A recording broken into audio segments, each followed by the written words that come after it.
देवियों और सज्जनों नमस्कार। पिछले अंकों में हम कबीर के जन्म के बारे में बहुत सारी बातें कह सुनाए हैं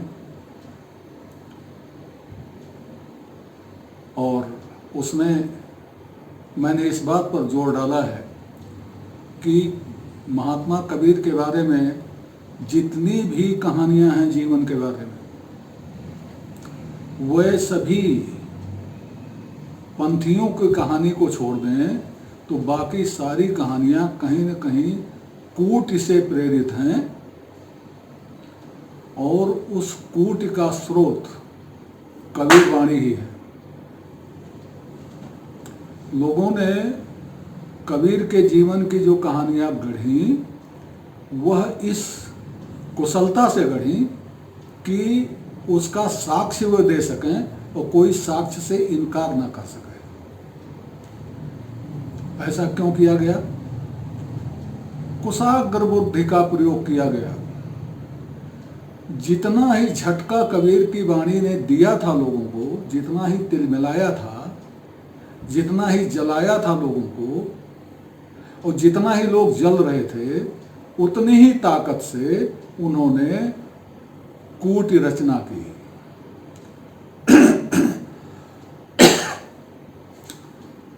कबीर की वाणी ने किसी को छोड़ा नहीं, चाहे ये वाला हो, चाहे वो वाला हो, चाहे कहीं वाला हो, किसी को उन्होंने छोड़ा नहीं। और जिन जिन शब्दों का प्रयोग किया उसमें कुछ शब्द ऐसे थे जो बहुत खटक गए और कोटिकारों ने उन्हीं शब्दों को कबीर के जीवन पर लाद दिया। अब तक आप देख चुके हैं।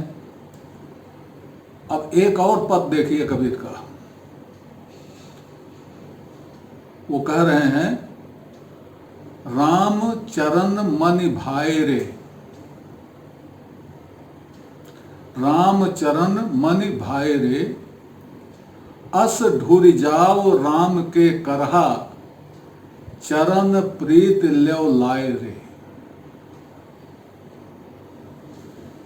अमवा चढ़ी अम्बेली रे अम्बेली, बबुर चढ़ी नगबेली रे, द्वय थरी चढ़ गयो राण को करहा, मनहि पाट की सेली रे। एक दुधहणिया दहिया जमायो, दूसरे में पड़ गई साड़ी रे, नेवती जेवाओ आपनो करहा, छार मुनिन की दाढ़ी रे। यही बन बाजे मदन दुंदुभी, वही बन बाजे तूरा रे, यही बन नाचे राधा रुक्मिन, वही बन कान अहीरा रे। आस पास घन तुलसीक बिरबा, माझ बनारस गाँव रे, तहवा का ठाकुर तू ही सारंगधर, दास कबीरा नाम रे। कहां से क्या क्या कह डाला कबीर ने, ये समझने की बात है। ये अभिधा से समझ में नहीं आएगा और केवल भाषा ज्ञान से समझ में नहीं आएगा। इसके लिए अपने भारत देश का पूरा अध्यात्म देखना पड़ेगा। इसमें एक शब्द बार बार आया है, राण आया है और करहा आया है। इसको समझिए। रामचरण मन भाए रे। रामचरण किसके मन को भाता है? राम तो सबके मन को भाता है। कबीर के मन को भी राम भाता था, लेकिन रामचरण किसके मन को भाता है? रामचरण मन भाए वाले के लिए बात कही जा रही है। उनको कहा जा रहा है, अस ढुर जाओ, ढलक जाओ, लुढ़क जाओ, राम के करहा। रामचरण मन भाए वालों को कबीर राम का करहा कहते हैं। करहा ऊंट, जैसे खरहा वैसे करहा, खरहा खरगोश, करहा ऊंट। तो राम के चाहने वालों को, उन चाहने वालों को जो जिनको राम के चरण भाते हैं और जिनका मन राम के चरणों में लगा रहता है, उनको कबीर राम का करहा कह रहे हैं, राम का ऊंट। यह नकारात्मक सेंस में है। वैसे कबीर का एक पद है जिसमें वो अपने को कबीर का कूता कहते हैं, कबीर कूता राम का, लेकिन वह पद व्यंग में कहा गया है। कबीर अपने को राम का कुत्ता नहीं कहते। यहां भी वह उनको कहते हैं जो राम के कुत्ते हैं, यहां पर कबीर कहते हैं उनको जो राम के ऊंट हैं। तो राम का ऊंट कह करके कबीर उन लोगों को चिढ़ाते हैं जो राम की नवधा भक्ति वाले हैं। नवधा भक्ति में पहला है चरण बंधन। तो चरण बंधन कह करके वो प्रतीकात्मक रूप से सारे नवधा भक्तों को, सारे नवधा भक्त करने वालों को अपने लपेटे में लेते हैं और उनको क्या कहते हैं? राम का करहा। राम चरण में जिसकी प्रीत हो राम का करहा, कृष्ण चरण में जिसकी प्रीत हो कृष्ण का चरहा। तो राम चरण मन निभाए रे, अस ढुर जाओ राम के करहा, चरण प्रीति लेव लाए रे। राम की भक्ति चरण प्रीति वाली भक्ति नहीं, कबीर की भक्ति चरण की प्रीति वाली भक्ति नहीं थी, उनकी भक्ति कुछ और थी। इसका विचारण उनकी भक्ति पर विचारण के समय किया जाएगा।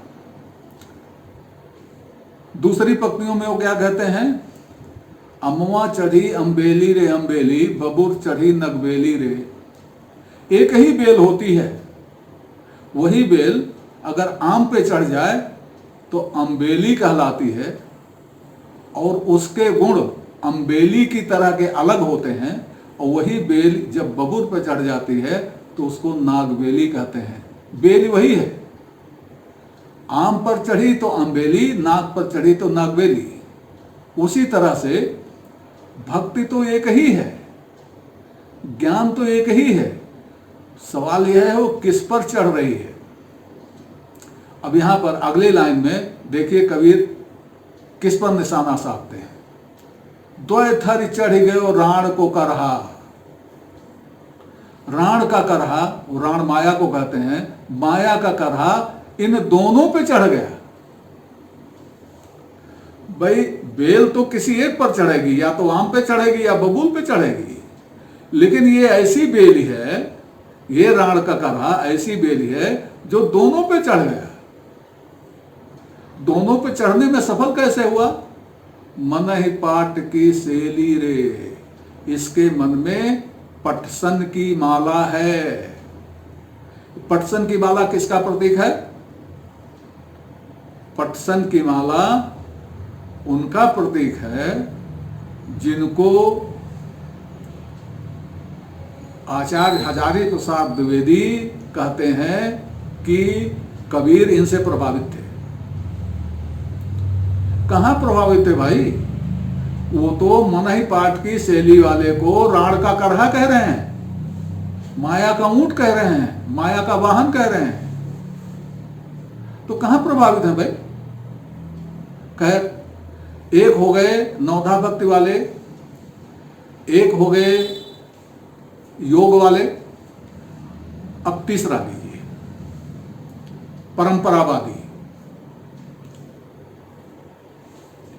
माया कहती है कि एक हांडी में मैंने दही जमा रखा है और दूसरा गर्म हो रहा है, उसमें साढ़ी भरेगी। मैं अपने ऊंट को न्योत के जियाऊंगी, खिलाऊंगी, मुनियों की दाढ़ी में राख पड़े। वो मुनियों को कोसती है। एक दुधानिया दहिया जमायो, दूसरे में पड़ गई साढ़ी रे, न्योती जेवाओ आपनो करहा, छार मुनिस की दाढ़ी रे। मुनियों की दाढ़ी में राख पड़े, जाए कूड़े में, हम तो अपने ऊंट को बुला के जिवाऊंगी, खिलाऊंगी। क्या? एक दुधाड़ की दही और दूसरे में तो साड़ी पड़ी रही है। मतलब यहाँ पर मैं उनको कहूँगी कि तू जीवन का सुख भोग और मैं तुझे स्वर्ग दिलाऊंगी। स्वर्ग की साड़ी पड़ी दहिया दुधड़ी वो गर्म हो रही है, उसमें साड़ी पड़ती जा रही है, दही खिलाई जा रही है। आगे देखिए किस पर निशाना ले रहे हैं। यही बन बाजे मदन भेरी रे, वही बन बाजे तूरा रे, यही बन राधे नाचे राधा रुक्मिन, वही बन कान अहि राधे। कहीं तो मदन धुंध भी बज रही है भक्त के नाम पर, और कहीं तूरा बज रहा है योग के नाम पर। तूरा योगियों का बाजा होता है। कहीं भक्त के नाम पर राधा रुक्मिणी की नाच हो रही है, और कहीं भक्त के नाम पर कान्हा नाच रहा है। देख लीजिए क्या चल रहा है, क्या झम्मा झम्मी चल रही है भक्त में। वो सारा जो है कबीर सबका कच्चा चिट्ठा खोल दे रहे हैं। और अपने लिए क्या कह रहे हैं? अपने लिए कह रहे हैं, आस पास घन तुलसी के बिरवा। हमारे आसपास तो तुलसी के पेड़ हैं। मैं बनारस के बीच, बनारस नामक गांव के बीच में हूं। तहवा के ठाकुर तू ही सारंगधर, हे सारंगधर, वहां के ठाकुर, वहां के मालिक, वहां के स्वामी आप हो, और मेरा नाम दास कबीर है। इसी तरह की एक साखी है, वो लोगों को उपदेश करते हैं। जैसे खुद रह रहे हैं माझ बनारस गांव में, सबसे दूर, झम्मा झम्मी से दूर। उसी तरह की एक साखी है, बाजन दे बाजंतरी, तू कल्प को ही मत शेर। ये जो बाजे बज रहे हैं तू बजने दे। इन बाजों में मिलकर तू अपनी तू ही मत छेड़। तू ही एक बाजा होता है जो तू करके बजता है, पिपीरी समझ लीजिए। तो बाजों को बजने दे। जो तमाम ढोल मजीरे और सारंगी और क्या क्या बज रहे हैं उनको बजने दे। तू उसमें अपनी पिपीरी मत छेड़। तो ही पराई का परी, तू अपनी आप ने बेर। तू तो अपनी रेख, तुझे दूसरों से क्या मतलब। तो खैर कबीर ने इतने लोगों को एक पद में समेटा और सबको क्या कहा? राम का रहा, राण का रहा, या जिसको माया खुद ही कहती है कि अपना का रहा। तो सभी ऊंट हैं, सबको ऊंट कह दिया। अब तिलमिलाए लोगों ने क्या किया कि महात्मा कबीर को इसी माया का पुत्र बना करके पेश कर दिया। और कबीर ने खुद ही कहा है, राम के कबीर राम राम करते हैं तो राम के कर रहा है। मुनियों की दाढ़ी में खाक बेचते हैं, मुनियों की निंदा करते हैं, तो माया वाले हो गए। ये है माया वाले, तभी तो मुनियों की निंदा करते हैं। तो इस तरह से ये कहानियां बनाई गई हैं।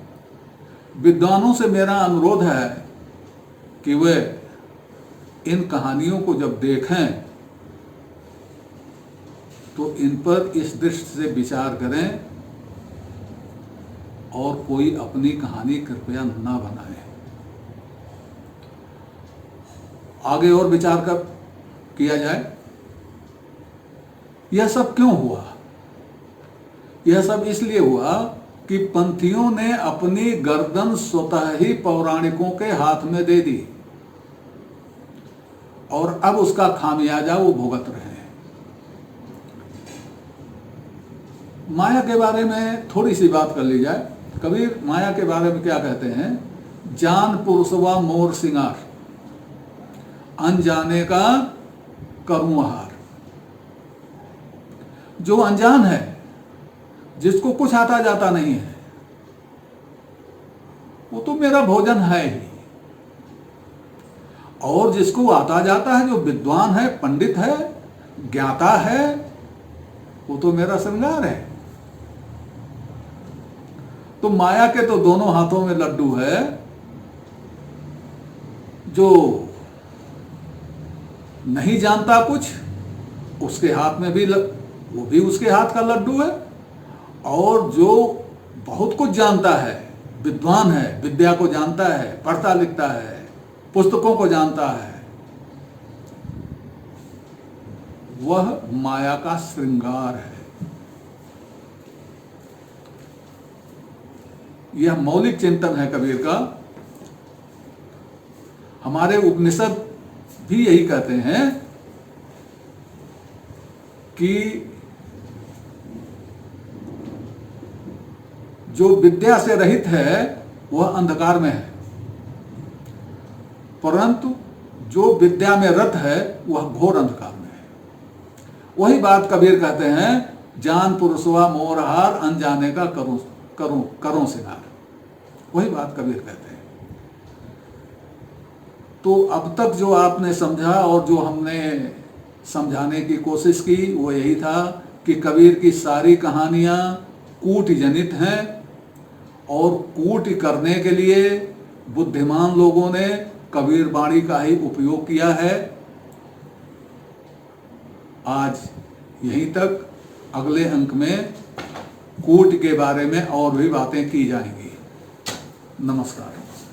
आपसे निवेदन है कि श्रृंखला को अपनी लाइक दें, इसको सब्सक्राइब करें और कमेंट बॉक्स में जाकर अपनी टिप्पणी प्रस्तुत करें, अपनी जिज्ञासा व्यक्त करें, अपने प्रश्न पूछें। यथा समय आपकी जिज्ञासाओं और प्रश्नों का समाधान करने का प्रयास किया जाएगा। धन्यवाद।